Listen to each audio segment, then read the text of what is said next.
సాయంత్రం 5 గంటలు మీరు మార్కెట్లో ఉన్నారు. మీ చైల్డ్ కింద పడి ఏడుస్తున్నాడు. అందరూ చూస్తున్నారు. మీరు ఆ క్షణంలో ఏమనుకుంటున్నారు తెలుసా? నా పేరెంటింగ్ ప్రాబ్లం ఏమో, నేను మంచి పేరెంట్ని కాదేమో అని. కాదు, ఆ టాంట్రమ్ కి ఒక కారణం ఉంది. ఈ వీడియోలో ఆ కారణం చెప్తాను. దెన్ రోజు చేయాల్సిన 10 పనులు ఏంటో కూడా చెప్తాను. సో వీడియో స్కిప్ చేయకుండా ఎండ్ వరకు చూడండి. ఇది మిస్ అవ్వకుండా ఇప్పుడే ఈ వీడియోని సేవ్ చేసుకోండి. ఇది థియరీ కాదు, ఇవి సైకాలజీ బుక్స్ లో నుంచి కాదు. ఇవి నా దగ్గరకు వచ్చిన 1000 మంది పేరెంట్స్తో నేను పని చేసి తెలుసుకున్నవి. మీరు ఈ 10కి 10 చేయనక్కర్లేదు. ఒక్కటితో మొదలు పెట్టండి, కానీ చివరి దాకా చూడండి. ఎందుకంటే లాస్ట్ది మోస్ట్ ఇంపార్టెంట్ కాబట్టి. మిగిలిన 9 దానికన్నా ముందు చిన్నవి. ఫస్ట్లీ ఒక విషయం అర్థం చేసుకోండి. ఇక్కడ మీ చైల్డ్ కోపంగా ఉన్నప్పుడు వాడు మిమ్మల్ని అన్నాయ్ చేయడం లేదు, వాడు తనని తానే కంట్రోల్ చేసుకోలేకపోతున్నాడు. చిన్నపిల్లల బ్రెయిన్ లో ప్రీఫ్రంటల్ కార్టెక్స్ అనేది ఒక భాగం ఉంటుంది. ఆ భాగం అనేది 25 సంవత్సరాలకి పూర్తిగా డెవలప్ అవుతుందన్నమాట. అంటే ఏంటి? మీ 6 సంవత్సరాల చైల్డ్ కి కోపం వచ్చినప్పుడు దాన్ని ఆపుకునే హార్డ్వేర్ ఇంకా రాలేదని అర్థం. మీరేమో కంట్రోల్ చేసుకో అని చెప్పడం అది ఎలా ఉంటుందంటే ఒక నడవలేని వాడికి పరిగెత్తు అని చెప్పినట్టు అన్నమాట. కాబట్టి మనం చేయాల్సింది కంట్రోల్ చేయమని చెప్పడం కాదు, వాడి కోసం మనం కంట్రోల్ అవ్వడం. అదే పేరెంటింగ్ అంటే. ఇప్పుడు మీరు పని చేయాల్సిన 10 పనులలో ఫస్ట్ది తినిపించండి. ఎస్, బయటకి వెళ్లే ముందు తినిపించండి. ఈ పాయింట్కి చాలా మంది నవ్వుతారు. ఇదేంటి చిన్న విషయం కదా అని. చిన్న విషయం కాదు, ఇదే పెద్ద కారణం. నా దగ్గరికి ఒక అమ్మ వచ్చిందనమాట. వచ్చి చెప్తుంది, నా అబ్బాయి మాల్కి వెళ్ళినప్పుడు టాంట్రమ్స్ చేస్తాడు అని. నేను అడిగాను, మీరు ఎప్పుడు వెళ్తారు అని అడిగాను. ఆవిడ చెప్పింది, ఆఫీస్ నుంచి వచ్చాక సాయంత్రం 6 గంటలకి. అదే పెద్ద ప్రాబ్లం. ఆ చైల్డ్ ఉదయం 11 గంటలకి తిన్నాడు లేదా స్కూల్లో ఆడాడు. ఇప్పుడు వాడి బ్లడ్ షుగర్ కిందికి పడిపోయింది, వాడు అలసిపోయాడు. ఇప్పుడు ఆ సిచ్యువేషన్లో పెద్దవాళ్ళమైన మనమే చిరాకు పడతాం. వాడు పాపం చిన్నవాడు కదా. కాబట్టి బయటకి వెళ్లే ముందు ఒక పండో, ఒక బిస్కెటో, ఒక గ్లాస్ ఆఫ్ మిల్కో. ఎందుకంటే మీరు చూసే టాంట్రమ్స్ లో సగం ఆకలివే ఉంటాయి. నౌ సెకండ్, ముందు వినండి. ఎస్, ముందు వినండి, తర్వాత రియాక్ట్ అవ్వండి. మీ చైల్డ్ ఏడుస్తున్నప్పుడు మీరు మొదటగా చెప్పే మాట ఏంటి? ఆపు, ఎందుకు ఏడుస్తున్నావు, ఇది చిన్న విషయం. ఆ 3 మాటలే 3 తుపాకుల్లాగా ఉంటాయి. సో మీరు చేయాల్సింది ఏంటంటే కిందికి వంగండి, నిలబడి మాట్లాడకండి. మీరు నిలబడి ఉంటే వాడికి మీరు ఒక పెద్ద పవర్గా కనిపిస్తారు. అదే కిందికి వంగితే మీరు ఒక మనిషిలాగే కనిపిస్తారు. దెన్ వాడి కళ్ళలో కళ్ళు పెట్టి మాట్లాడండి. అండ్ ఏమీ చెప్పకండి, జస్ట్ వినండి. వాడిని చెప్పనివ్వండి. మీరు కేవలం ఉండండి అక్కడ, అంతే. ఎందుకు ఇది పని చేస్తుందో తెలుసా? ఎందుకంటే టాంట్రమ్స్లో చైల్డ్ కోరుకునేది సొల్యూషన్ కాదు. వాడు కోరుకునేది ఒక్కటే, నాకేమవుతుందో ఎవరో ఒకరు చూస్తున్నారు అనే ఫీలింగ్ అన్నమాట. ఆ ఫీలింగ్ వచ్చినప్పుడు టాంట్రమ్స్ అనేటివి తనంతట తానే తగ్గుతాయి. మీరు ఫిక్స్ చేయాల్సిన అవసరమే లేదు. మీరు ఫిక్స్ చేయాలని అనుకుంటే అది ఇంకా పెద్దగా అవుతాయి. నౌ థర్డ్ది, వద్దు అనే మాట. ప్రతిదానికి వద్దు అనకండి. సరే, ఒక లెక్క వేయండి. ఈ రోజు మీరు మీ చైల్డ్కి ఎన్నిసార్లు నో చెప్పారో? అది చేయకు, ఇది చేయకు, అక్కడికి వెళ్ళకు, పరిగెత్తకు, గొంతు పెంచకు, ఇలా ఎన్నో మాట్లాడతాం. ఒక రీసెర్చ్ ఉందన్నమాట. సరాసరిగా ఒక చైల్డ్ రోజు 300 సార్లు నో విన్నాడనమాట. అప్పుడు ఆ చైల్డ్ బ్రెయిన్లో ఏం జరుగుతుంది? నేను చేసే ఏ పనైనా తప్పే, నా ప్రతి కదలిక తప్పే అని అనుకుంటాడు. కానీ ప్రాబ్లం అది కాదు కదా. ప్రాబ్లం ఏంటంటే పరిగెత్తకు అని అంటే ఏంటి? వాడి బ్రెయిన్కి ఏం చేయాలో తెలియదు, కేవలం ఏం చేయకూడదో తెలుసు. చిన్న బ్రెయిన్కి నెగిటివ్ ఇన్స్ట్రక్షన్స్ అర్థం కావు. కాబట్టి మాటని మార్చండి. పరిగెత్తకు అనే బదులుగా నెమ్మదిగా నడువు అని అనండి.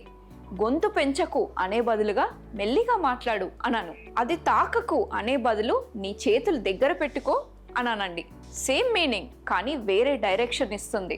వద్దుకి బదులుగా ఇది చెయ్యి అని చెప్పండి. అర్థమైంది కదా? Now fourth one, water. నీళ్ళు ఒక కామింగ్ టూల్ లాగా పనిచేస్తుంది అనమాట. ఎస్, ఇది మీరు నమ్మినా నమ్మకపోయినా ఇది నిజం.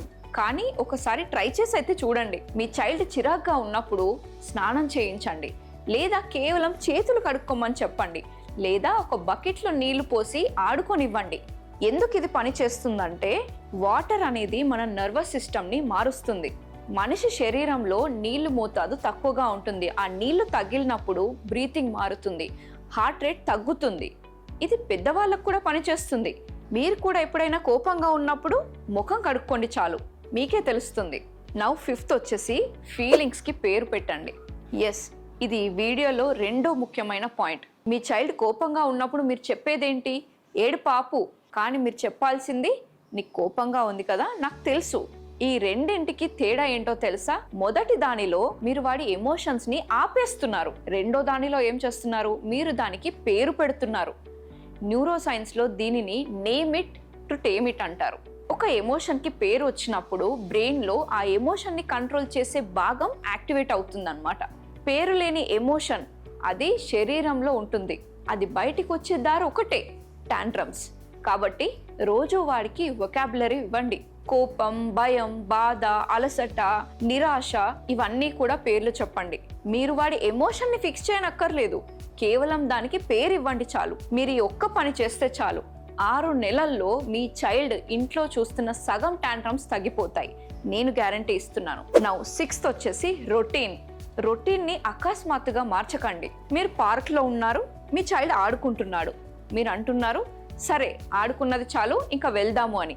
అప్పుడు ఏమవుతుంది? టాంట్రమ్స్ చూపిస్తాడు. మీరు అనుకోవచ్చు వాడు మొహమాటం చేస్తున్నాడు అని, కానీ కాదు.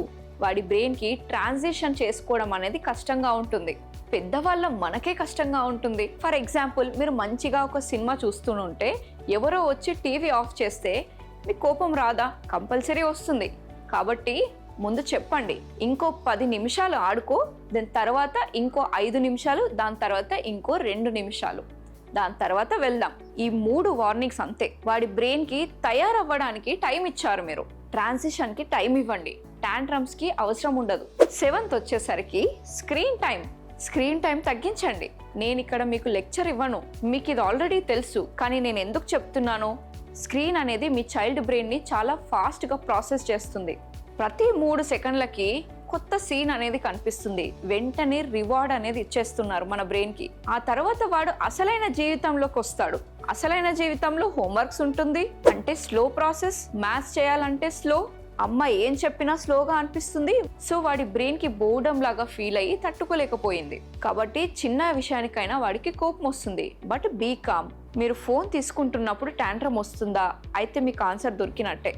నేను ఫోన్ ఇవ్వకండి అనట్లేదు, అది జరగని పని. నేను అంటున్నాను 2 ఫోన్ ఫ్రీ జోన్లో పెట్టుకోండి. డిన్నర్ టేబుల్ దగ్గర అండ్ పడుకునే ముందు 20 నిమిషాల ముందు. ఈ 2 చాలు, మిగిలిన టైం పర్వాలేదు. 8th వచ్చేసి స్లీప్, నిద్ర. నిద్రని ప్రొటెక్ట్ చేసుకోండి. ఇది అన్నిటికన్నా చాలా సింపుల్ అండ్ అన్నిటికన్నా ఎక్కువ ఇగ్నోర్ చేసేది కూడా ఇదే. నిద్ర తక్కువ ఉన్న చైల్డ్కి ప్రీఫ్రంటల్ కార్టెక్స్ ఇంకా తక్కువ పనిచేస్తుంది. అంటే ఎమోషన్ కంట్రోల్ ఇంకా తక్కువ ఉంటుంది. మీరు చూసే చెడ్డ బిహేవియర్లో చాలా వరకు అది బిహేవియర్ కాదు, అది అలసట. మీ చైల్డ్ రోజు ఒకే టైంకి పడుకోవాలి. వీకెండ్లో కూడా అలాగే ఉండాలి. పడుకునే ముందు స్క్రీన్స్ అన్ని అవాయిడ్ చేయాలి. ఎందుకంటే స్క్రీన్ లైట్ అనేది ఉన్నప్పుడు బ్రెయిన్కి ఏం ఇన్ఫర్మేషన్ వెళ్తుంది? ఇప్పుడు ఇంకా డే టైమే అని చెప్తుంది. అదే నిద్ర ఉన్న బ్రెయిన్ సంతోషంగా ఉంటుంది. ఇది మీ ఇంట్లో మీ హస్బెండ్కి కూడా చెప్పండి, వాళ్ళకు కూడా చాలా అవసరం. 9th వచ్చేసి అవుట్డోర్ ప్లే. బయట ఆడనివ్వండి. మీ చైల్డ్లో ఒక పవర్ ఉంది, ఒక శక్తి ఉంది. అది ఎక్కడో ఒక దగ్గర బయటకు పోవాలి. అది బయటకు పోకపోతే అది ఇంట్లో బయటకు వస్తుందన్నమాట. అరుపులుగా, కొట్లాడడంలో, వస్తువులు పడేయడంలో. రోజు కొంచెంసేపు ఆ బయట పార్క్కి వెళ్ళండి. అందుకే లైక్ వాకింగ్ కానీ, సైక్లింగ్ కానీ, రన్నింగ్ కానీ, చిన్న చిన్న స్పోర్ట్స్ ఆడనివ్వండి. అయితే మీరు అనొచ్చు, మేడం మా దగ్గర పార్కే లేదు అని. అందుకే మీకు బాల్కనీ చాలు, మెట్లు ఎక్కడం దిగడం చాలు, ఇంట్లో డ్యాన్స్ చాలు. ఆ శక్తి, ఆ పవర్ అనేది ఖర్చు అయినప్పుడు కామ్నెస్ అనేది తనంతట తానే వస్తుంది. నౌ 10th వచ్చేసి మీరే. ఇది వినడానికి కష్టంగా ఉంటుంది, కానీ ఇదే నిజం. మీరు కామ్గా ఉండండి ఫస్ట్. పిల్లలు అద్దం లాంటి వాళ్ళు. వాడి బ్రెయిన్లో మిర్రర్ న్యూరాన్స్ అనేటివి ఎక్కువగా ఉంటాయి. వాడు మీ ముఖం చూస్తాడు, మీ గొంతు వింటాడు, మీ శరీరంలో టెన్షన్ని వాడు కూడా ఫీల్ అవుతాడు. మీరు అరిస్తే వాడు శరీరంలో కూడా ఒక మెసేజ్ వెళ్తుంది, ఓకే ఇది డేంజర్, నేను కూడా ఇంకా గట్టిగా అరవాలి అని. అదే కనుక మీరు శాంతంగా ఉంటే వాడి శరీరంలో ఇంకొక మెసేజ్ వెళ్తుంది, ఓకే నేను సేఫ్గా ఉన్నాను, నెమ్మదిగా ఉండొచ్చు అని. దీనినే కో-రెగ్యులేషన్ అంటారు. చిన్నపిల్లలు వాళ్ళంతటా వాళ్ళు రెగ్యులేట్ అవ్వలేరు. వాళ్ళు మన నర్వస్ సిస్టమ్ని అప్పు తీసుకుంటారనమాట. అంటే ఏంటి? మీ చైల్డ్ని కామ్గా చేయాలంటే మీరు కామ్గా ఉండాలి, వేరే దారే లేదు అసలు. ఇప్పుడు మీరు అడుగుతారు, నేను ఎలా కామ్గా ఉండగలను, నాకు కోపం వస్తుంది కదా అని. వస్తుంది. మీరు మనిషే, కానీ మీరు ఒక పని చేయగలుగుతారు. కోపం వచ్చిన ప్రతిసారి జస్ట్ 3 సెకండ్స్ ఆగండి, పాజ్ తీసుకోండి, ఒక డీప్ బ్రీత్, అంతే. ఆ 3 సెకండ్స్లో మీరు రియాక్ట్ అవ్వరు, మీరు రెస్పాండ్ అవుతారు. ఆ 3 సెకండ్సే మీ పేరెంటింగ్. మరి ఈ 10 పనులు చెప్పాను, మీరు 10 చేయక్కర్లేదు, మీరు ఈరోజు ఒకటే చేయండి. నా సజెషన్ ఏంటి అని అంటే 5వ దానితో మొదలు పెట్టండి. ఫీలింగ్కి పేరు పెట్టండి. ఏడు పాపు అనే బదులు నీకు కోపంగా ఉంది కదా, నాకు తెలుసు అనేలాగా మార్చండి. 10 రోజులు ఇదే చేయండి, తర్వాత నాకు వచ్చి చెప్పండి. సో ఈ వీడియోని మీ హస్బెండ్కి పంపండి, మీ అమ్మకి పంపండి, మీ ఫ్రెండ్స్కి పంపండి.